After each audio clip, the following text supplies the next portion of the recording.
கண்மணி வந்து எலிய பார்த்தோம். அன்பு வந்து அந்த பூச்சிய பார்த்தோம். பயந்து போயிட்டு ஒரு இடத்துல போயிட்டு அப்படியே வந்து ஒட்டிக்கிற மாதிரி பயந்து போய் இருக்காங்க. அந்த டைம்ல கரெக்ட்டா வந்து வேற ஏதோ ஒரு சத்தம் வந்திருக்கு. உடனே ஓடி போய் 2 பேரும் அப்படியே ஹக் பண்ணிக்கிறாங்க. அப்படியே கண்மணி வந்து அன்போட அப்படியே தோள்ல சாய்ந்து அப்படியே வந்து ரொம்ப பயந்து போறாங்க. அன்பும் பயந்து போறா. 2 பேருமே அப்படியே வந்து ஒருத்தர் ஒருத்தர் அப்படியே சாஞ்சுட்டு தூங்க ஆரம்பிக்கிறாங்க. பயத்திலேயே ரொம்ப நேரம் அப்படியே தூங்கி போறாங்க. காலைல எழுந்தோனே வந்து அன்பும் கண்மணியும் வந்து என்ன பண்றாங்க, அப்படியே தூங்கிட்டே இருக்காங்க. கதவு திறக்கிற சத்தம் கேட்டு 2 பேரும் முழிச்சு பார்க்குறாங்க. பார்த்துட்டு 2 பேரும் கட்டி பிடிச்சிது அவங்களே ஒருத்தர் ஒருத்தர் பார்த்துக்கிறாங்க. பார்த்துட்டு என்ன பண்ணுறது நம்ம கண்மணி வந்து விலகுறாங்க. அன்பு விலகுறாரு. கரெக்டாக வந்து கதவை திறக்கிறாங்க. அங்கே ஒர்க் பண்ணுறவங்க என்னாச்சு நீங்கள் 2 பேரும் இங்கே இருக்கீங்க அப்படின்னோடனே பின்ன யார் கதவு சாத்திட்டு போனது நைட்டெல்லாம் இங்கே இருந்து எவ்வளோ கஷ்டம் 2 பேர் தனியாக நைட்டெல்லாம் இருந்தீங்களா அப்படின்னு சொல்லிட்டு அந்த க்ளீன் பண்ணுறவங்க வந்து சொல்லிட்டு இருக்காங்க. ஆமாம் பின்ன வேறு என்ன பண்ணுறது இப்படி பண்ணிட்டீங்கன்னு சொல்லிட்டு கண்மணி எழுந்து போகிறாங்க. ஆமாம் அப்படின்னு சொல்லிட்டு அன்பும் கூட எழுந்து போகிறாரு. இந்த விஷயம் அங்கே இருக்கிறவங்க எல்லாருக்குமே ஒர்க் பண்ணுறவங்க எல்லாருக்குமே தெரியுது. அதை கேட்டு வந்து எல்லாருமே வந்து குசு குசுன்னு பேசிகிட்டு இருக்காங்க. இதையெல்லாம் பார்த்து அப்புறம் வந்து என்ன பேசிகிட்டு இருக்கீங்க நீங்கள்லாம் நான் உனக்கு விஷயம் தெரியாதா நேற்று அந்த அன்பு சார் புதுசாக வந்திருக்காருல அவரும் கண்மணி இருக்காங்களா அவங்களும் இந்த இதுவில் மாட்டிக்கிட்டாங்க என்ன தெரியுமா உனக்கு ஸ்டோர் ரூம் உள்ளவே இருந்தாங்க காலை நாங்கள் தான் வந்து திறந்து விட்டோம் அப்படின்னு ஒன்று செம்மையாக அமர்றா அதிர்ச்சி அடைகிறாங்க. என்ன சொல்கிறீங்க நீங்கள் அப்படின்னு ஆமாம் இதுதான் நடந்தது. ச்சே நான் இருந்தால் எவ்வளோ நல்லா இருந்திருக்கும் கண்மணியா 2 பேரும் ஒன்றா ஒரே ரூம்லையா ஐயோ இப்போ என்ன பண்ணுறது ஒன்றும் புரியலையே கண்மணி தான் ஆல்ரெடி கல்யாணம் ஆகிடுச்சில்ல வந்து அவன் புருஷன் வந்து இருக்கான்ல எதுக்காக அன்பு சார் கூட சரி அவள் தெரியாமல் தான் இருந்திருப்பா இருந்தாலும் ஒன்றும் நடந்திருக்காது இருந்தாலும் அப்படி சொல்லிட்டு அம்மா டென்ஷன் என்ன வயிறெல்லாம் ஏறியுது இங்கே வருது போக அப்படியா அப்படின்னு சொல்லிட்டு அந்த சீஃப் குக் வந்துட்டு பார்த்து வந்து சொல்லிட்டுருக்காரு.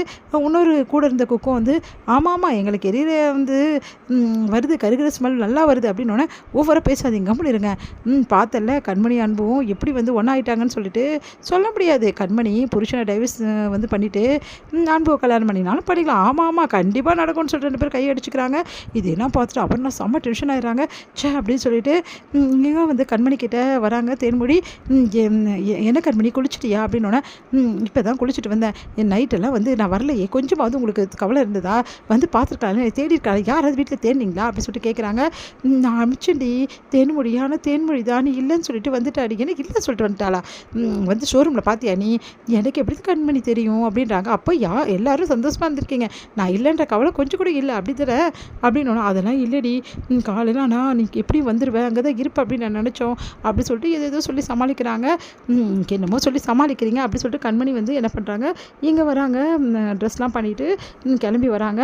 இங்கே எல்லோரும் வந்து ஒரு மாதிரி பேசுறதை பார்த்துட்டு செம்ம டென்ஷனாக இருக்கணும் என்ன எல்லோரும் தேவையெல்லாம் பேசிட்டு இருக்கீங்க எல்லாம் அவங்க வேலையை பாருங்கள் அப்படின்னு கண்மணி கத்துறாங்க. உடனே அன்பும் பார்த்துட்டு அப்படியே இருக்காரு. என்ன கண்மணி என்ன ஆச்சு நேற்று நைட்டு அப்படின்னு சொல்லிட்டு வந்து கேட்குறாரு. ஜீவா இந்த மாதிரி நடந்த விஷயத்தை கண்மணி கொஞ்சமாவது இருக்கா யாருக்காவது யார் கடைசியாக பூட்டிகிட்டு போனது நாங்கள் தான் வந்து தெரியாமல் பூட்டிகிட்டு போயிட்டோம் அப்படின்னு சொல்லிட்டு சொல்கிறாங்க. அபர்ணாவும் அந்த கூட இருந்தவரும் எங்களுக்கு தெரியாது அவங்க உள்ளே இருந்தது அப்படின்னோடனே இப்படி பண்ணியிருக்கீங்க இனிமேட்டு ஜாக்கிரதையாக இருங்க சாரி கண்மணி அப்படின்னு நீங்கள் சாரி சொல்கிறீங்க விடுங்க என்ன பண்ணுறது அப்படின்னோடனே சரி வேறு எதுவும் பிரச்சனை இல்லை வேறு எந்த பிரச்சனையும் இல்லை அப்படின்றாங்க. அன்பு வந்து வேறு எதுவும் பிரச்சனை இல்லை உள்ளே எலி இருக்குது அதான் பயமாக இருக்குது அதே மாதிரி பூச்சி இருக்குது அப்படின்னு ஓ அப்படியா இன்றைக்கி நான் க்ளீன் பண்ண சொல்கிறேன் அப்படின்னு சொல்கிறாங்க. சரின்னு சொல்லிட்டு அந்த க்ளீன் பண்ணுறவங்கள போயிட்டு க்ளீன் பண்ண சொல்கிறாங்க. அவங்க 2 பேரும் போகிறாங்க. என்னமோ எனக்கு ஒன்றும் புரியல புதுசாக வந்தவ ரொம்ப தான் ஓவராக போயிட்டுருக்கா இவளுக்கு கல்யாணம் ஆகிடுச்சி அப்போ கூட இவெல்லாம் இன்னொருத்தரும் கூட நைட்டெல்லாம் தங்கியிருக்கா இதெல்லாம் என்ன சொல்கிறது அப்படின்னு ரொம்ப தவறாக பேசிகிட்டு இருக்காங்க. இதை பார்த்துட்டு வந்து கண்மணி மனசு கஷ்டப்படுறாங்க. இதை பார்த்து அன்பு வந்து கண்மணி பார்க்குறாரு. அப்புறம் நான் வந்து எப்படியாவது ஏதாவது பண்ணி வெளியே வந்திருக்காங்கல்ல அப்படின்றாங்க. என்ன பண்ணி வெளியே வர சொல்கிறேன் அப்படின்னு நீங்கள் பண்ணது கொஞ்சம் கூட சரியில்லை நான் என்ன தப்பு பண்ணேன் அப்படின்றாங்க கண்மணி.